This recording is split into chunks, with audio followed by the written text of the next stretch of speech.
This is Waycross Community Media's County Fair. I'm Kurt Radel, Waycross Community Media. Our special guest today, the President of the Board of the Hamilton County Commissioners, Alicia Reece. Welcome. It's good to have you back. It's good to be back. Yeah. Now let's talk about Small Business Day. You recently had a big event. Tell us all about it. Yeah, so we have, for the first time in over 234 years of Hamilton County's existence, we now have an Office of Small Business. And this was an initiative that I thought was super important, and I made it a cornerstone in my State of the County address that I had in February. I indicated that for us to be a county of the future, we must invest and create a climate for small businesses where they could come and open new small businesses. Those who have small businesses can grow. And so anyway, we started with that. Last year, we have a director of small business. And I said, okay, that's great, but we need to have a small business day so people know what we're doing. So we started it last year. We had 1,000 people at the Sharonville Convention Center. And this year we had 1,500 small businesses show up. And I said, I want that to be a day not where we just passing out leaflets and go home, because I come from a family who owns small business and I know how tough it is. And you've got to go a place where you have an opportunity to either have access to capital or an opportunity to bid on a contract, because when you leave your business, you're losing business. So we have gotten great reviews from small businesses. When you come in, you were able to go to workshops for free that really could help your business.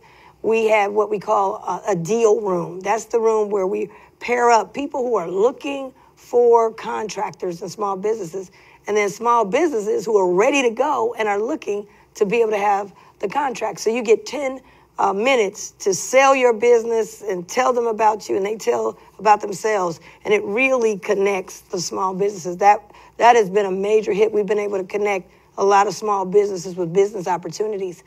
Then we announced this year, because we've already done about $17 million in ARPA grants that we put directly to small businesses to keep them open during the toughest time of COVID. But this time we also have a new product to help small businesses that are ready to own their own buildings. Because a lot of times, if you don't own the building, you're paying the rent, and then they go up on the rent and they wipe you out. So we have a new product. We got about $500,000, and we partner with Alloy Development, and it's a 504 loan, SBA loan, but a lot of times they can't put the down payment. And so now we will match. You put up half, or we put up half of the down payment to match you if you qualify for this loan, to help us get more small businesses to be able to own their properties.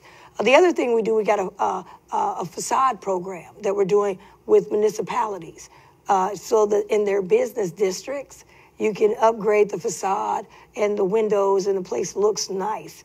And so we got a small business facade program that we're doing with municipalities. And then third, we're going to do a pitch night that's going to come up later in the year, where small businesses can come and pitch their business. They'll be experts, not us, but experts, and they'll be able to get a grant to help their business. So in addition to that, we got a full-time small business representative through Alloy Development that can help your business wherever level that you're on. And then they give a report each year. What is the state of small businesses, and have we moved the needle? So we're very excited about that. And I think that is so important, because the fact you take a look at small businesses, I used to call it the business field of dreams. They get their lease, they get their product into the building, they open it up, and no one comes. And they're looking for lifelines, if you will. Right. Here you're building, as you mentioned before, connections. You're building the opportunity, so many different ways to pitch your ideas, and also to learn and grow from that. So I think that's a great thing that Hamilton County is offering small businesses, because as you would agree, small businesses are the backbone of our community. Absolutely. And I want to add another component.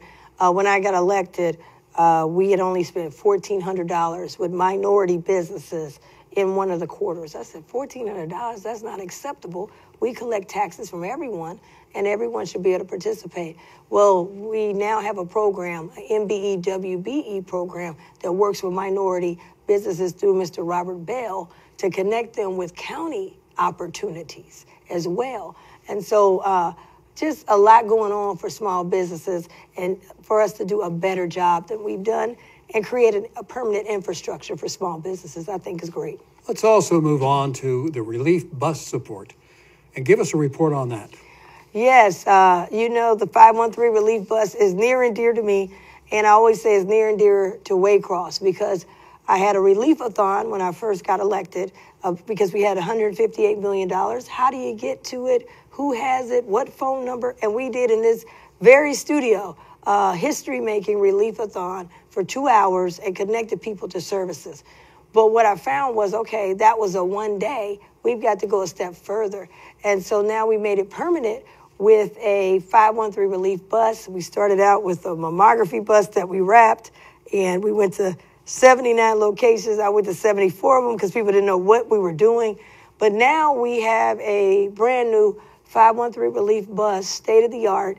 And one of the things I said, we have to measure. I knew it was working, but let's measure it. So we had an annual meeting report for the first time on the 513 relief bus. And the report indicated that we've helped over 18,000 people, whether you're in Forest Park or Springfield Township or Coleraine Township or in the city of Cincinnati or the outlying villages as well. The bus has now gone to 200 locations, over 200 locations. It's helped over 18,000 people, and we have over 20 plus partners now. So when the bus comes in, we got a variety of services. We've got a medical side on the back of the bus that takes blood pressure, glucose. We're getting ready to do cancer screenings there as well. And we've had people, we saved their lives. They came for the front part of the bus, which is the economic side, right? Where we have help with utilities at one point. We did rental assistance at one point. We now do the kinship program, signing people up for that, and a variety of other services through our partners. But while they were there, they went and got their glucose check, said, hey, it's here, it's convenient for me, it doesn't cost me anything. The woman we had to get the ambulance because her levels were at a dangerous level. And so she came back and said, man, you saved my life. So we have a lot of those stories. We have people that have come there. The privacy of the bus is scheduled where you can have privacy. We've had people come there, 1 or 2 people that was contemplating suicide. And they were able to get counseled on the bus by Talbert House and connected to services. So this has become the new way we're doing business. We're taking Hamilton County out of just the cubicles downtown and taking it out to the communities and neighborhoods. And we're offering a variety of services. The services continue to evolve. But the report is, so far, we've helped over 18,000 people, done about $100 million in assistance. Senior Services, Council on Aging is on that bus to help. Like, you can announce a program, but how do you make sure that people know about it and connect them? So we're forming relationships, we're connecting people to the resources, and we're taking Hamilton County offices, if you will, out into the communities, the neighborhoods throughout Hamilton County, and the report says it's a tremendous success. Hamilton County's Veterans Appreciation Day is coming up, July 20th. Yeah. What's the event all about? Yeah, one of the things, there was a report that came out, was Craig McKee report. It came out and said that veterans were not getting the money and the services that they're supposed to get.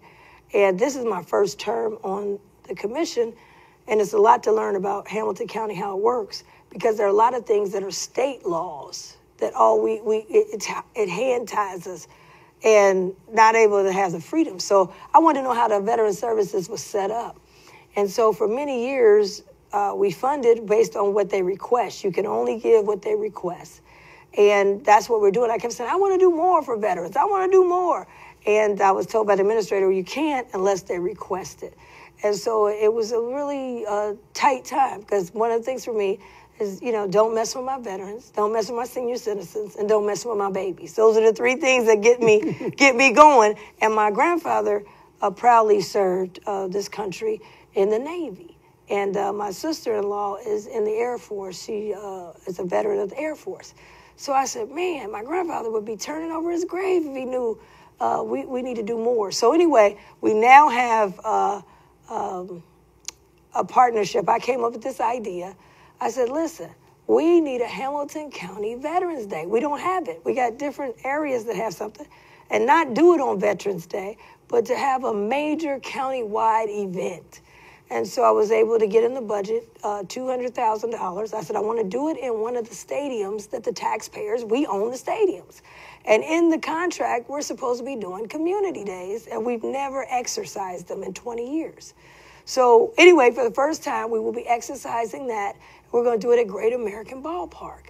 And we're going to have the partnership between Veterans Services Commission and Hamilton County Board of Commissioners. And we're going to, we put up $200,000. It's going to be Saturday, July 20th. And one of the things I said is bring all the services to one area so that everyone knows what's available. We've got over 40,000 veterans in Hamilton County. And at the time, we had only been servicing 300, 500. I said, man, there's more out there. So we hope to get this as a wide net, a day of pride for veterans, a day to show that we appreciate your service, and then a day to connect you to services. So we're going to have the DAV there. Veterans Services Commission will be there signing people up for things that they are eligible for. We're going to have the Clerk of Courts, Pavan Parikh. His team is there on the legal side signing you up. Scott Crowley, the recorder, will be there trying to get more veterans to get veteran IDs, to help you with the veteran IDs. The 513 relief bus will be there, economic services, medical services, at least, preventative things that you can get on the bus. And then we will have the DAV will be there, the VA will be there, all actionable, and we're inviting veterans and their families. We're going to have music. You'll be able to get free tours of Great American Ballpark. Many people never been in the ballpark before. We're going to have tours, going to have fun for the family, and we're going to have free food for the first 4,000 veterans. We're going to have free transportation by SORTA to get people there.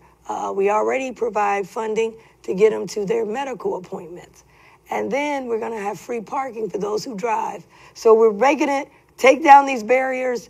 Let's support our veterans. The only thing that they're asking is people to kind of sign up to RSVP so they know kind of how many people are coming. And people could go to the Veterans Services Commission website, or they could go to 513relief.org. Hit that button, sign up. It's completely free. And it's a chance for us to bring the veterans together, provide the services, and then show pride for and a thank you to veterans of Hamilton County. And that is fantastic. And now we have a celebration, a birthday. Not mine, not yours, but the Black Music Walk of Fame, first year anniversary coming up on July 27th. Yes, another fantastic free event for the entire community, this time a tourism attraction. I'm very excited that the Cincinnati Black Music Walk of Fame, which is free and is open every day from 6 a.m. to 11 p.m., and it's right next to, so the corner of Elm and Marion Way, right across from the Paycor NFL Stadium with the Bengals, and next door to Andrew Brady Center, and down the street from the Major League Reds baseball. You can't miss it, and it's free. Great light show every night at 9 p.m. and 10 p.m. We've had 22,000 people come through the Walk of Fame with no marketing budget, and I'm very thankful. They've come from all over. And we're able to sustain it through the hotel motel tax, where we bring all the people for the music festival, which last year brought in $9.6 million. And we take a small portion of that to help keep the Walk of Fame going. But the other goes into a fund to help other tourism investments across the county. With that being said, we just got a major, first of all, we've won a number of awards. Messer Construction won one of the top construction projects of the year, statewide award, and are eligible for a national award. We've won 4 Muse Awards. These are national awards. We got the Gold Award for the best landscaping, the best diversity and inclusion, the best augmented reality, and the best design. In addition to that, though, I'm super excited, hot off the press, we got selected by Blavity Magazine, as one of the top 11 monuments / museums that celebrate Black music. And in that category, they got the Motown Museum in Detroit. They have the Paisley Park Museum, and you know that's Prince. And they had Stax Record Museum, and then they had the Cincinnati Black Music Walk of Fame. So now we are award-winning. We're one of the top in the country, and we're celebrating our 1-year celebration on Saturday, July 27th. And that's going to take place at the Cincinnati Black Music Walk of Fame and the Andrew Brady Center. We are inducting Randy Crawford, that's from Cincinnati and came out of the Cincinnati Public Schools. We are honoring Donald Lawrence, who just did a big deal with our symphony, Cincinnati Symphony, but came out of University of Cincinnati Conservatory of Music and Southern Baptist Church. He's getting honored. We also have Roger Troutman and Zapp, the late Roger Troutman, with all the way he transformed the talk box and music. We're honoring them, and we're also honoring Shirley Murdoch as well, who's one of the great voices and writers, songwriters, etc. As well, because we do Southwest Ohio. With that, Zapp, the Zapp Band, will perform live for free. We're asking everybody to wear their white attire and dancing shoes. It's going to be a lot of fun. We're going to march in together. So we're asking everyone to line up in front of the Cincinnati Black Music Walk of Fame at 190 Marion Way. 190 Marion Way at 11 a.m. It's going to be a lot of fun, but we have a lot to celebrate in the accomplishments of the Cincinnati Black Music Walk of Fame in just 1 year. And again, that date is July 27th. Madera McDonald Re-Grand Opening. Yeah. What is that about? Wow. Well, it was exciting to be there for the Re-Grand Opening. They have a great facility now, and that's a great facility to have events and festivals. And one of the things that they wanted to do with their reopening, of course, you've got the soccer and you've got all of this great space to have festival concerts, etc. It's a place where Madera came together all the time. And so they wanted to revitalize it. And we were happy to be a part of it because they wanted to go a step further, which is not just reopening it and revitalizing it, but now make it where it's accessible. And so they're going to have an accessible playground and an area so that everyone can enjoy. And so we were happy to participate and provide a grant to help with the accessibility, because we are really focused to, as I said at my state of the county, we're one Hamilton County. So we want things that people can participate and be accessible. And we want to do a lot more to make the county more accessible. And what better way with this grand opening, re-grand opening, them taking it to the next phase and make sure that children and families who have children with disabilities can also be participants and not just on the sidelines watching everyone else. And that grant came to $48,000, and that certainly will be a benefit. Yes. Cincinnati Bengals, the lease, what's the update on that? Is there one? Well, their lease is up in 26.